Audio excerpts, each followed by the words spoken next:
మాతృదేవోభవ. నేను మీ డాక్టర్ శ్రీధర్. నా phone number 9295909819. ఇప్పుడు మనము చాలా జ్యోతిషం విషయంలోనే చాలా ముఖ్యమైనటువంటి ఒక విషయం గురించి మనము ప్రస్తావించదలుచుకున్నాము. అది ఏమిటి అన్నట్టయితే, జ్యోతిష్యంలో ముఖ్యంగా వక్రము, స్తంభన, అతిచారము అని చెప్పి ఈ మూడు కూడా ఇంచుమించుగా ఒకే రకానికి సంబంధించినటువంటి విషయాలు. కొన్ని గ్రహాలకు వక్రం మాత్రమే ఉంటుంది. కొన్ని గ్రహాలు అంటే ఏమేంటవి అన్నట్టయితే కుజుడు, బుధుడు, గురుడు, శుక్రుడు, శని, ఈ 5 గ్రహాలకి వక్రం ఉంటుంది.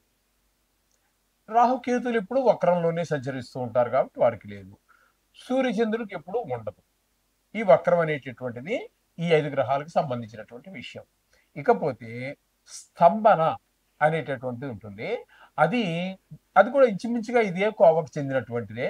అది అంగారకుడు అంటే మన కుజుడికి మాత్రమే వర్తిస్తూ ఉంటుంది. ఆయన మాత్రమే స్తంభన జరుగుతూ ఉంటుంది. కొన్ని రాసుల్లో వెనక్కి ముందుకి ముందుకి వెనక్కి తిరగడం జరుగుతూ ఉంటుంది కొన్ని సందర్భాలలో. ఇక గురువు దగ్గరికి వచ్చినట్టయితే ఈ గురువుకి కొన్ని సందర్భాల్లో వక్రిస్తూ ఉంటారు, కొన్ని సందర్భాల్లో అతిచారము కూడా ఉంటుంది. ఈ రెండు కూడా గురువుకి వర్తిస్తూ ఉంటాయి. అతిచారము అంటే ఏంటి, వక్రము అంటే ఏమిటి? ఒక గ్రహము దాని యొక్క పరిధి, దాని యొక్క కక్ష్యలో తిరిగేటప్పుడు అన్నిటి కక్ష్యలు ఒకే డిస్టెన్స్ లో ఒకే దూరంలో ఉండవు. కొన్నిటి యొక్క కక్ష్య చాలా చిన్నదిగా ఉంటుంది, కొన్నిటిది పెద్దదిగా ఉంటుంది. ఈ చిన్న కక్ష్యలో తిరిగేటటువంటి ఈ రవి, బుధుడు వీళ్ళున్న చూడు ఇంచుమించుగా నెల తిరుగుతారు కాబట్టి వారి కక్ష్య చాలా చిన్నదిగా ఉంటుంది. అలాగే ఒక శుక్రుణ్ణో మరి ఎవరో పెద్ద గ్రహాలు కనుక తీసుకున్నట్టయితే వారు బాగా పెద్దది ఉంటుంది. ఒక ఒక వృత్తం పూర్తిగా చూసుకురావాలి అన్నట్టయితే 12 రాసుల్ని వాళ్ళకి చాలా టైం పడుతుంది. అందుచేత వీళ్ళకి ఏంటంటే కొంచెం పెద్దగా ఉంటుంది కాబట్టి అలా ఆ కారణం చేత ఆ ముందుకు వెళ్ళినటువంటి చిన్నదా వృత్తంలో తిరిగేటటువంటి గ్రహం ముందుకెళ్ళినట్టుగా మనకు కనిపిస్తుంది. ఈ పెద్ద వృత్తంలో తిరిగేటటువంటిది వెనక్కి పడినట్టుగా కనిపిస్తుంది. నిజానికైతే వక్రము అనేది లేదు, కానీ ఫలితాలైతే అవే ఫలితాలు ఇస్తూ ఉంటాయి. వక్రం నుంచి చూసినా అక్కడి నుంచి ఏ స్థానంలో ఆయన కరెక్ట్గానే తిరుగుతున్నాడు, కానీ ఆయన అక్కడి నుంచి ఆ గ్రహం యొక్క రేస్ అంటే కిరణాలు ఏవైతే ఈ భూమి మీద ఉన్నటువంటి ఈ మానవుల మీద పడుతున్నాయో ఆ ప్రదేశంలో ఉన్నటువంటి ఆ రేసు యొక్క ప్రభావమే మనిషి మీద కనిపిస్తూ ఉంటుంది. ఇది వక్రము.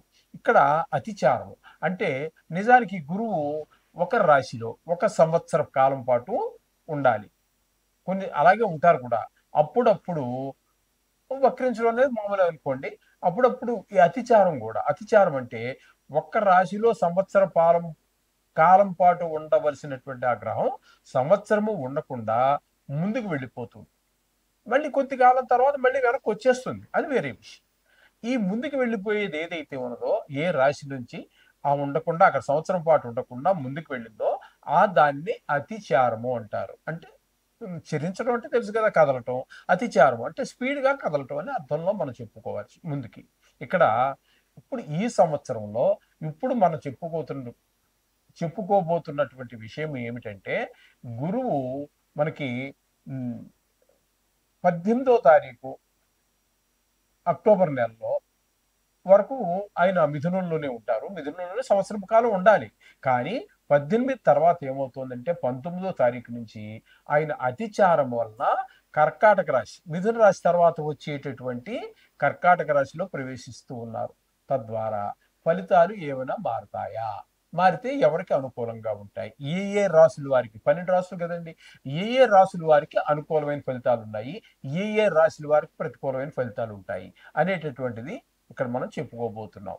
అయితే దీనివల్ల మామూలుగా దేశమాన కాల పరిస్థితులు వేరుగా ఉంటుంది రిజల్ట్. మామూలుగా జాతక రీత్యా మనుషులకు సంబంధించినటువంటిది మామూలు ఫలితాలనే మనం ఇస్తుంది కూడా. ఈ విధంగా ఉంటుంది. అయితే ఇక్కడ మరొక విశేషం ఏంటంటే, ఈ మధ్యలో ఈ అతిచారంగా ఉన్నటువంటి కాలంలోనే ఆయన మరలా నవంబర్ 12 నుంచి మార్చి 14 వరకు ఆయన వక్రగతిలో కూడా ఉన్నారు. అతిచారమే ఒక విశేషం అనుకుంటే, ఆ అతిచారంలో వక్రగతిలో ఉండటం అనేటటువంటి మరొక విశేషం. ఇటువంటివన్నీ కలిసి ఈ సంవత్సరంలో మనకు వస్తున్నాయి కాబట్టి ఇప్పుడు మనం దాని గురించే చెప్పుకోబోతున్నాం. అయితే ఈ అతిచారం వల్ల మిథున రాశి నుంచి కర్కాటక రాశిలోనికి ఆయన ప్రవేశించడం ద్వారా వచ్చినటువంటి తేడా ఏమీ ఉండదు. కర్కాటక రాశిలో ఏ రాశి వారికైనా సరే కర్కాటక రాశిలో కనుక గురుడు ఉంటే ఏ ఫలితం, ఇప్పుడు మేషరాశి వారు ఉన్నారు, మేషరాశి వారికి కర్కాటకం 4వ రాశి అవుతోంది కాబట్టి 4వ స్థాన ఫలితాన్నే ఇస్తారు. అలాగే సింహం ఉంది, సింహం ఉందనుకోండి, కాదు, వృషభం ఉందనుకోండి, వృషభానికి 3వ రాశిలో కర్కాటకం, అంతే కదండి. అంచేత 3వ రాశి ఫలితాన్ని ఇస్తారు. అక మిథునానికైతే 2వ స్థానంలో ఉన్నట్టుగా మనం పరిగణలో తీసుకుంటున్నాం. కర్కాటకం మిథున తర్వాత కర్కాటకమే కదండి, అంటే 2వ స్థానంలో ఫలితాన్ని ఇస్తారు. ఇప్పుడు కర్కాటకమే తీసుకున్నాం, కర్కాటకంలోకి వచ్చారు కాబట్టి అది జన్మ రాశిలో గురువు ఉంటే ఏ ఫలితాన్ని ఇస్తారో అది ఇస్తారు. అదే ఇప్పుడు మనం చెప్పుకోబోతున్నటువంటి విశేషం కూడా. అయితే ఈ వక్రంలోకి వచ్చిన తర్వాత ఫలితాలు ఏ విధంగా మారతాయా అని చాలా మందికి డౌట్ ఉంది. చాలా మంది నా దగ్గర నేర్చుకున్నటువంటి కొంతమంది శిష్యగణం అయితే కానివ్వండి, లేకపోతే వాళ్ళు ఈ వృత్తిలో ఉండొచ్చు, లేకపోతే వారి ఇంటి దగ్గర చదువుకున్నటువంటి ప్రాక్టీస్ చేసేవాళ్ళు కావచ్చు. చాలా చాలా చాలా ఫోన్లు నాకు ఈ వక్రం గురించి, ఈ అతిచారం గురించి, ఈ అతిచారంలోనే వక్రం గురించి చాలా మంది ప్రశ్నించడం జరిగింది. అందుచేత నేను అనుకోవటం, అటు ప్రేక్షకులతో పాటుగా ఇటు ఆస్ట్రాలజీ నేర్చుకున్నటువంటి, జ్యోతిష్యం నేర్చుకుంటున్నటువంటి విద్యార్థులు కానివ్వండి, అయితే వేరే ఎవరికో చెప్పాలని కాదు, వాళ్ళకి వాళ్ళు తెలుసుకోవాలనే ఉద్దేశం కానివ్వండి, వారికి ఈ సంశయాలు తీరడానికి ఇందులో అవకాశం ఉంది. ఎందుకని అంటే ఇక్కడ వక్రంలోకి వచ్చినా కూడా అతిచారంలో ఉంటే ఏ ఫలితాన్ని ఇస్తున్నారో వక్రంలో కూడా అదే ఫలితాన్ని ఇస్తాడు గురువు. ఎందుకని అన్నట్టయితే వక్ర మార్గంలో సంచరించేటప్పుడు గురువుకు మిగతావన్నీ కూడా వెనక స్థాన ఫలితాన్ని సూచిస్తూ ఉంటాయి. ఇది మిగతా గ్రహాలన్నీ కుజుడు కానివ్వండి, బుధుడు కానివ్వండి, శుక్రుడు కానివ్వండి, శని కాని, ఇవన్నీ వెనక రాశి యొక్క ఫలితాన్ని సూచించడం జరుగుతూ ఉంటుంది. ఇక్కడ గురువుకి మాత్రం ఒక ప్రత్యేకత ఉన్నదండి. అది ఏమిటి అన్నట్టయితే వక్రించి ఏ రాశిలో ఉన్నా కూడా ఆ రాశి ఫలితాన్ని ఇస్తాడు. వక్రించినటువంటి గురువు ఏ రాశిలో ఉన్నారో దానికి వెనకటి రాశి ఫలితాలు ఇవ్వటం అనేది లేదు. ఏ రాశిలో ఉన్నారో అదే ఫలితాలు ఇస్తూ ఉన్నారు. అలాగే అతిచారం వల్ల అదే ఫలితాలు ఇస్తూ ఉన్నారు, వక్రగతిలో కూడా అదే ఫలితాలు ఇస్తున్నారు. కాబట్టి విశేషమైనటువంటి ఫలితాలు అయితే లేవు.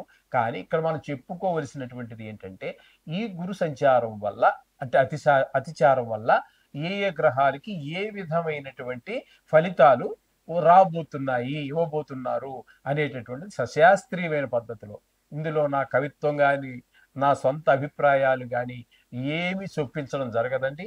శాస్త్రం ఎంతవరకు చెప్పిందో అంతవరకు మాత్రమే మీకు నేను చెప్పడం జరుగుతుంది. ఇంకా దాటి ఒక్క మాట కూడా ఇప్పుడు చెప్పలేదండి, చెప్పను కూడా ఇన్ ఫ్యూచర్లో కూడా. శాస్త్రాన్ని అందించాలనే ఉద్దేశమే నా యొక్క ఉద్దేశం. కాబట్టి ఇప్పుడు కొంచెం జాగ్రత్తగా మీరు ఈ రాశుల మీద, గురువు యొక్క సంచారం అతిచారం మీద మీకు ఉన్నటువంటి ఆకాంక్ష, తెలుసుకోవాలనేటువంటి ఆకాంక్ష ఏదైతే ఉందో ఇప్పుడు దాని గురించి జాగ్రత్తగా విన్నట్టయితే మీకు మంచి ఫలితాలన్నీ విషయం తెలుస్తుంది. మీరు ఎవరికైనా చెప్పదలుచుకుంటే మంచి రిజల్ట్ కూడా చెప్పడానికి వీలవుతుంది. వృశ్చిక రాశి వారికి 19వ తారీఖు 10వ నెల 2025 సంవత్సరం నుండి 4వ తారీఖు 12వ నెల 2025 వరకు ఉండేటటువంటి 49 రోజులు కూడా గురువు మీకు 8వ స్థానం, అంటే మిథునంలో ఉండవలసిన గురువు అతిచారం వలన 9వ స్థానమైనటువంటి కర్కాటకంలో ప్రవేశిస్తున్నారు. కాబట్టి ఈ 9వ స్థానంలో గురువు గారు వృశ్చిక రాశి వారికి ఏ విధమైనటువంటి ఫలితాలు ఇవ్వబోతున్నారు అనేటటువంటిది సశాస్త్రీయమైన పద్ధతులని మనం తెలుసుకునే ప్రయత్నం చేద్దాం. అర్ధంచ స్వకులాచార గృహలాభ సుభోజనం నిత్య స్త్రీ జన సంపర్క నవమస్తే భవేత్ గురౌ.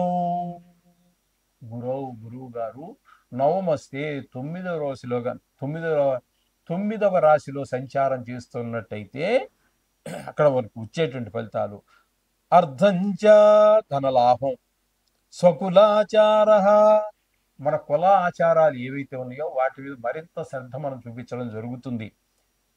అలాగే గృహలాభ, గృహం కొనుక్కోవటం కానీ లేదా తల్లిదండ్రుల దగ్గర నుంచి పెద్దల దగ్గర నుంచి మనకు సంక్రమించడం కానీ జరిగే అవకాశాలు కూడా లేకపోలేదు.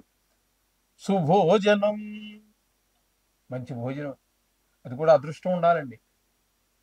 రోజు ఏదో ఒకటి తినేస్తూ ఉంటాం టైంకి. అందులో పెళ్లికి వెళ్ళామనుకోండి, ఆహా ఇవాళ పెళ్లి కదా, అక్కడ ఏదో కొంచెం మామూలుగా నిత్యం మనం చేసే భోజనం కంటే కొన్ని విశేషమైనటువంటి పదార్థాలతోటి చాలా రుచిగా చక్కగా ఉంటూ ఉంటాయి. అలాంటి సుభోజనం కూడా దొరికే అవకాశం మనకి ఇక్కడ 9వ స్థానంలో గురువు సంచరిస్తున్నారు కాబట్టి ఈ వృశ్చిక రాశి వారికి దొరికే అవకాశం ఉంది. నిత్య స్త్రీ జన సంపర్క, ఇదేంటంటే స్త్రీ సౌఖ్యం కూడా మనకి చాలా ఈ వృశ్చిక రాశి వారికి లభిస్తుంది 49 రోజులు అని చెప్పేసి ఇక్కడ శాస్త్రం మనకు తెలియజేస్తూ ఉన్నదండి. విన్నారు కదండి. చేత ఈ విధమైన మంచి ఫలితాలే ఉన్నాయి. అట్లాగే ఇంకా మనం చెప్పుకోవాలి అన్నట్టయితే కొంతమంది వివాహం కానిటువంటి వారికి వివాహం కుదరటం కానీ వివాహం అవటం కానీ కూడా అవకాశం ఉంది అని ఈ విషయాన్ని మనం కొంచెం విశేషంగా చెప్పుకోవాలంటే ఇది శాస్త్రంలో ఇక్కడ కూడా చెప్పబడింది. ఎందుకు చెప్పబడలేదు? ఇక్కడ చెప్తోంది కదా, నిత్య స్త్రీజన సంపర్క అని చెప్పారు కాబట్టి అది కూడా ఆయనే మెన్షన్ చేశారు శాస్త్రకారులే. అంచేత ప్రత్యేకించి మనం ఏం చెప్పుకోక శాస్త్రం వరకు చెప్పుకుంటే సరిపోతుంది. అంచేత మీరు నిత్యము కూడా మీ శుభం జరిగినా అశుభం ఇచ్చినా, శుభ ఫలితాలు ఇచ్చినా అశుభ ఫలితాలు ఇచ్చినా కూడా ఆ దేవుడు మనకి ఏది ఇస్తే దాన్ని మహాప్రసాదంగా స్వీకరించండి.